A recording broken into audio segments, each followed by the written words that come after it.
By the end of World War II, 101 commissioned aircraft carriers were operational on victory over Japan Day. 11 had been lost in combat. Today, you're getting the complete breakdown of every carrier, the class that fought in this war, from the converted battle cruisers to the mass-produced escort carriers that changed everything. Whether you're new to naval history or a seasoned enthusiast, this video will give you the full picture. I've added timestamps in the description so you can jump to any class. Let's dive in. The Legends pre-war fleet carriers. Let's start with the giants, the Lexington class. These weren't designed as carriers. They were battle cruisers converted in the 1920s because of the Washington Naval Treaty. At 36,000 tons, they were massive. You could spot them instantly. Huge smokestacks on the starboard side, separated from the island structure. They were the largest U.S. carriers before and during World War II. Lexington met her end at the Battle of the Coral Sea in May 1942, one of the first carrier versus carrier battles in history. USS Saratoga survived the entire war, fought across the Pacific, and became a nuclear test subject at Bikini Atoll in 1946. She survived the first atomic blast but sank after the second. Her wreck is still viable today. Now here's America's first purpose-built carrier, USS Ranger. Commissioned in 1934, she was an experiment, and honestly, not a great one. She had 6 hinged exhaust stacks that rotated parallel to the flight deck during operations. Pretty cool. But at only 14,500 tons, she was too slow and poorly protected for Pacific combat. So Ranger spent the war in the Atlantic as a ferry carrier.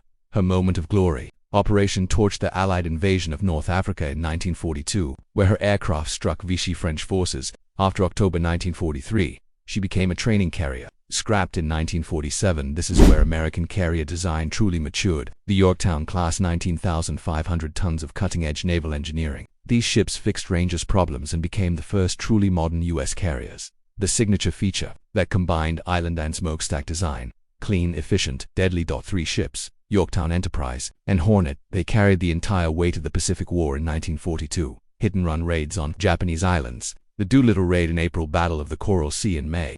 Battle of Midway in June. All 3 participated. Yorktown was sunk at Midway. Hornet went down at the Battle of Santa Cruz in October, but Enterprise, the Big E, survived. She fought in nearly every major Pacific battle and became the most decorated ship in U.S. naval history with 20 battle stars. Tragically scrapped in 1958, USS Wasp was a compromise. The Washington Naval Treaty left the U.S. with 15,000 tons of carrier allowance, so they built this 14,700-ton ship basically. An improved Ranger with Yorktown features crammed in.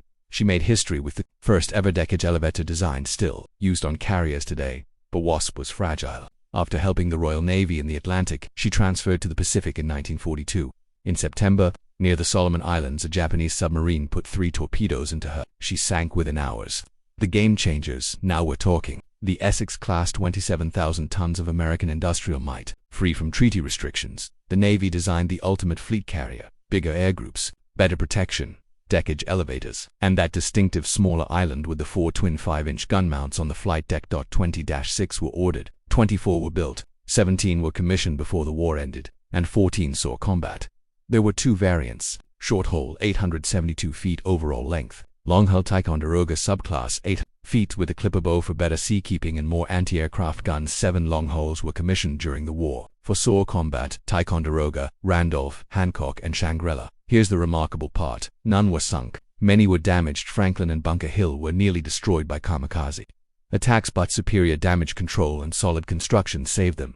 From mid-1943 until VJ Day, the Essex class was the Pacific offensive. They were unstoppable. Essex carriers wouldn't be ready until 1944. War was already here. The solution: convert Cleveland-class cruiser hulls into light carriers. 9 Independence-class light carriers were built on 10,000-ton cruiser hulls, fast enough to keep up with the fleet. But with smaller air groups, they were top-heavy, lightly armored, but desperately needed.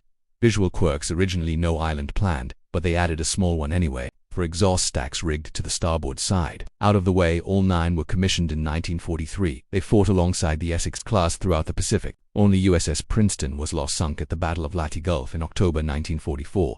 These ships filled the gap left by the 1942 losses and acted as insurance for Essex-class delays. Mission accomplished. The Escort's mass production wins wars. March 1941. The U.S. converts its first merchant hull into an escort carrier, USS Long Island, 13,500 tons, based on a C-3 merchant ship. Simple conversion: flight deck, 1 elevator, 1 catapult, no island structure, the only U.S. carrier to serve without one. She was a Could modern aircraft operate from a short deck? Yes, Long Island qualified pilots and famously delivered Marine fighters to Guadalcanal in August 1942, spent the rest of the war as a ferry and training ship. One ship, one purpose. USS Charger was originally built for the Royal Navy, transferred back to the US in 1941, and used exclusively to train British pilots. That's it. That's the story. The Bogue class fixed Long Island's problems. Better C-3 merchant hulls, adequate air groups, catapults, and a small island. 45 were built in 1942-43, but here's the catch. Only 11 served in the US Navy. The Royal Navy took 30. Us Bogues fought U-boats in the Atlantic and ferried aircraft in the Pacific. USS Block Island was the only US carrier sunk in the Atlantic torpedoed by a U-boat. These were America's first mass-produced escort carriers, and they worked. For fleet oilers converted into carriers, and they were good. The Sangamon class proved to be the best escort carrier conversions of the war. Why? Larger flight decks, better stability, superior hangar facilities, massive fuel bunkers for long-range operations. At 23,000 tons fully loaded, these were heavy hitters. All four Sangamon, Sewanee, Chenong, and Santee served together at Operation Torch in November 1942. 3 went to the Pacific to substitute for Enterprise and Saratoga. Until the big carriers arrived, they participated in every major amphibious assault from then on. These were the elite escort carriers. 50 escort carriers, laid down starting November 1942, all commissioned by July 1944. This is American industrial power on full display, based on the S-4 merchant hull, slightly better than the Bogues elevators, larger hangar, still lightly protected, still slow with old reciprocating engines, but the fastest and most maneuverable escort carriers in service. 5 were sunk in action: Liscombe Bay, St. Lo, Gambier Bay, Omani Bay, and Bismarck Sea. The standout moment, Taffy 3 at the Battle of Samar. October 1944, 6 Casablanca-class carriers faced down one of Japan's most powerful surface fleets and won. Absolute heroism. The ultimate escort carrier, designed from the keel up, based on the Sangamon improvements. 27 ordered, 19 built, 10 commissioned during the war, but only 3 saw combat before Japan surrendered. They were the best just too late.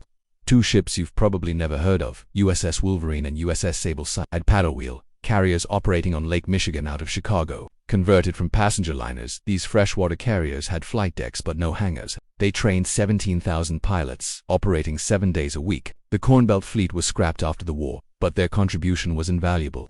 Let's summarize. 112 carriers served throughout the war, 77 escort carriers, 33 fleet and light carriers, 2 training ships, 11 were lost in combat. The rest reshaped naval warfare forever. From 7 carriers in 1941 to 112 in 1945, that's the story of American determination, innovation, and industrial might. Which carrier class is your favorite? Which one do you want to learn more about? Drop your answer in the comments. And if you made it this far, thank you. Hit that subscribe button for more deep dives into naval history. See you in the next one.